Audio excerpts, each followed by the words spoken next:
एक अहम खबर आपको बता दें, नतीजों के बीच पोर्टलैंड में हिंसा की आशंका। पोर्टलैंड में हिंसा की आशंका की खबर। पोर्टलैंड की सड़कों पर लोगों ने मार्च निकाला है। पोर्टलैंड में नेशनल गार्ड्स के जवान तैनात करने पड़े हैं। पोर्टलैंड में अश्वेतों के लिए लगातार प्रदर्शन हुए हैं और वहां स्थितियां एक बार फिर से खराब होती नजर आ रही हैं। मनीष झा,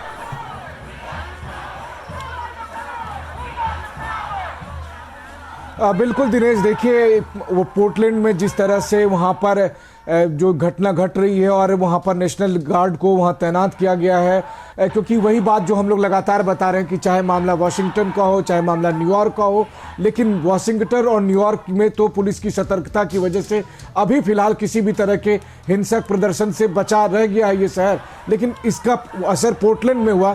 दरअसल हो क्या रहा है दिनेश, की अलग अलग जगह पर जो दोनों पार्टी के समर्थक सड़क पर उतर रहे हैं, वहीं पर कहीं कुछ उकसावेपूर्ण कार्रवाई होती है और फिर हालात धीरे धीरे नियंत्रण फिर तो दो चीजें दिखाई दे रही हैं जो आप कह रहे हैं। पोर्टलैंड की घटना, न्यूयॉर्क की, वाशिंगटन की घटना, इसको लेकर अब मैं पुष्पेश पंत साहब के पास जाता हूं। पुष्पेश पंत साहब, ये भी विशेषज्ञ और स्थितियां इशारा कर रहे हैं कि टाइम लगेगा नतीजों के बाद स्थितियों के साफ होने में, वक्त लगने वाला है और दोनों ही तरफ से अपनी जीत के दावे और साथ में दूसरी तरफ से किसी गड़बड़ के इशारे किए जा रहे हैं। इसका मतलब यह है कि ये कॉन्फ्लिक्ट, ये संघर्ष सड़कों पर और दिखाई देगा।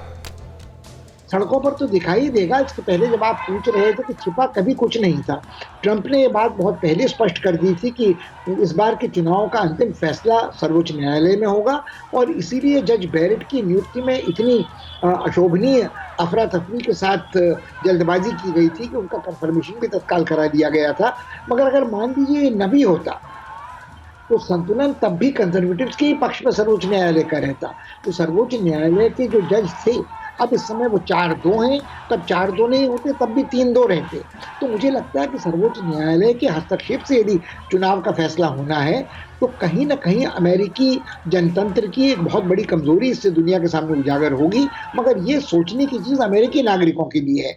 जो मनीष कह रहे थे वो अधिक चिंता का विषय है कि यदि वहां की सड़कों में इस चुनाव के फैसले से होता है और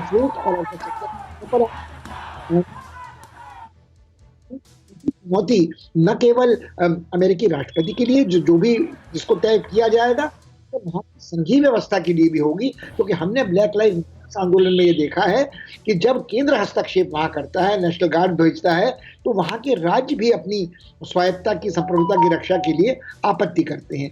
फिक्र आपकी, सोमवार से शुक्रवार रात 9 बजे सिर्फ TV9 भारतवर्ष पर।